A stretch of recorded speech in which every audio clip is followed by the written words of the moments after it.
Buenos días, Ecomundo. Ojalá 4RD. La administración Obama acaba de lograr otro de sus éxitos recientes al lograr, luego de maratónicas reuniones, un acuerdo nuclear con Irán. Y esto le da un respiro en una zona crítica para los Estados Unidos, en esa zona que está convulsionada por toda la situación de guerra en Siria y toda la ofensiva del Estado Islámico y los yihadistas, la complicación en Irak, de nuevo en algunos elementos que pudiesen resquebrajar en toda esta región la situación. Máxime cuando hay un conflicto con Rusia.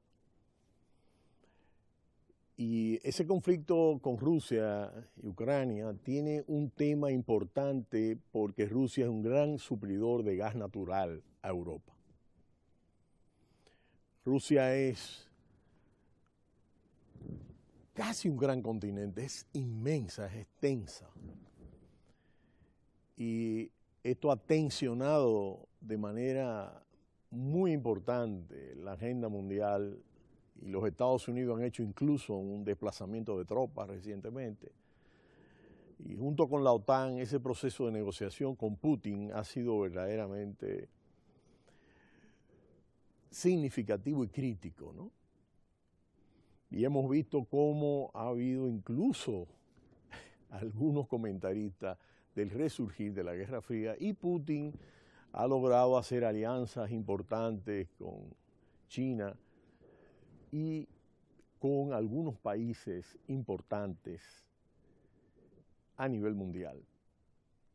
Recientemente recibió los BRICS en Rusia, el bloque importante de Brasil, India, China, Sudáfrica.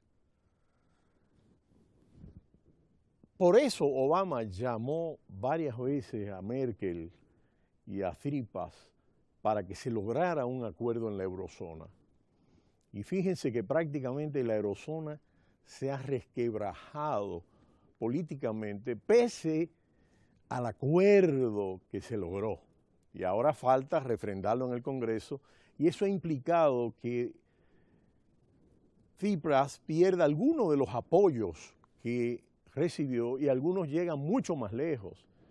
Luego de aquel referéndum, entonces aceptar propuestas anteriores de la Troika con el rescate, con una serie de medidas que habían sido rechazadas. Entonces, bueno, ¿por qué la legitimidad plantea una cosa y ahora se dice otra? De hecho, Paul Krugman, un economista que he mencionado bastante y que todos conocen porque tiene una columna en el New York Times, fue premio Nobel de Economía y que es norteamericano a prueba de toda crítica de otro tipo, keynesiano, ha dicho ayer que de lo que se trata es casi de intentar dar un golpe de Estado a Tsipras y a Syriza, que es la agrupación política que llevó a Tsipras al poder.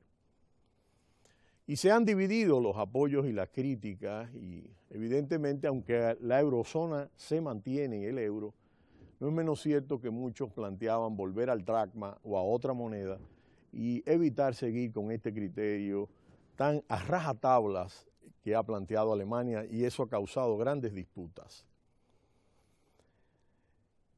La crisis de Puerto Rico han fluido informaciones mucho más importantes. Recordemos que ayer decíamos que eran 3 crisis focalizadas y que no había esa posibilidad de contagio en el momento todavía. Y de hecho no ha implicado una ralentización, una disminución de las expectativas de crecimiento de la economía mundial, pero evidentemente que es un hecho relevante, ¿no?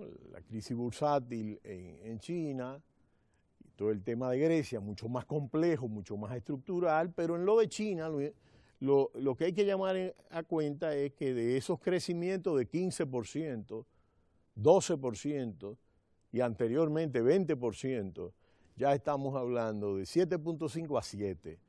Entonces, el ritmo de la aceleración o desaceleración de China es un componente fundamental para el crecimiento de la economía mundial. Pero en el caso de Puerto Rico, porque el Estado chino tiene oxígeno para resolver ese problemita, en el caso puertorriqueño han salido informaciones que demuestran con mucha claridad muchos de los problemas. Por ejemplo, las instituciones financieras y bancarias han ejecutado 9.000 propiedades residenciales por un valor de $1.000 millones. Ante la imposibilidad de sus dueños de pagar los costos de su financiamiento. Es decir, es duro que cerca de 10.000, 9.000 propietarios pierdan sus viviendas y que otras 19.000 propiedades están en proceso de ejecución por un valor de 2.000 millones. Es decir, estamos hablando en el sector residencial de una crisis que está tocando a la población muy grave y que afecta a la inversión en construcción. Pero vamos arriba, no le cambie, Ecomundo, ojalá 4RD.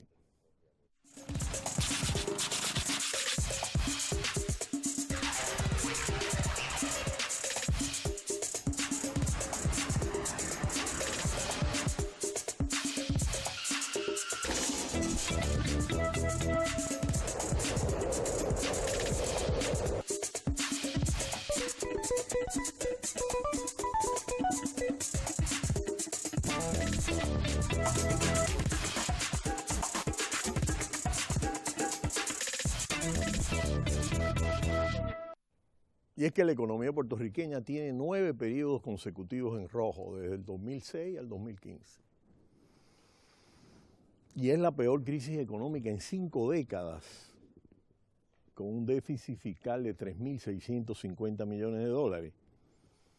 El desempleo se ha incrementado y solo el 39% de la población está ocupada. Y muchas de estas ocupaciones están perdiendo ingresos, porque sigues en el trabajo de alguna manera, pero tu ingreso se ha reducido. Y hay un incremento de las personas pidiendo los programas de vales de pago, los cupones para pago de alquiler y para alimentos, pero hay una situación de reducción de los fondos federales en un momento en que Estados Unidos está en una situación de este tipo. Y esto en el marco de una situación de incremento de precio de la gasolina y de el IVA, que aumentó de 7 y pico a 11 y pico, que generó una crisis recientemente.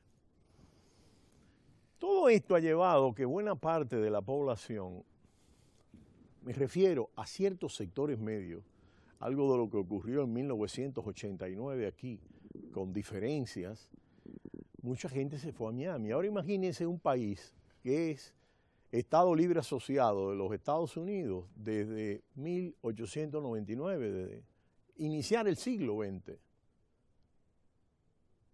Ellos no necesitan pasaporte, ellos tienen ese beneficio del pasaporte. Por eso esa figura tan compleja de Estado Libre Asociado. Tienen la moneda del dólar. A excepción de El Salvador y Ecuador, que la adquirieron por indisciplinas fiscales muy elevadas y procesos inflacionarios, o el caso de Argentina, con el dólar blue en determinadas coyunturas.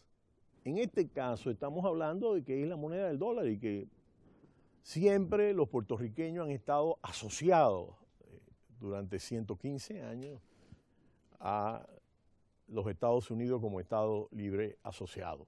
Y fíjense las oleadas de migraciones en los años 50, donde se desarrolló el periodo de industrialización, y oleadas masivas a finales de los 40 y 50. Estados Unidos no había obstáculo de ninguna especie para migrar porque tenían pasaporte, Social Security.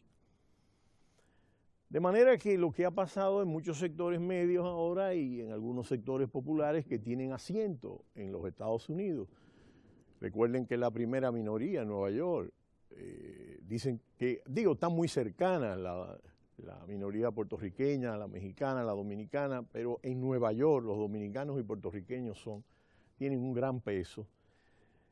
Pues muchos de estos puertorriqueños han agarrado sus maletas y se van a Estados Unidos a ver qué aparece en Estados Unidos. En un momento muy crítico, aunque hay elementos alentadores de recuperación, a diferencia de la eurozona, pero ellos tienen mecanismos, tienen familias en todos los estados de los Estados Unidos. Si los dominicanos tenemos hasta en Alaska una comunidad, imagínense los puertorriqueños que nos llevan muchos años más en Estados Unidos.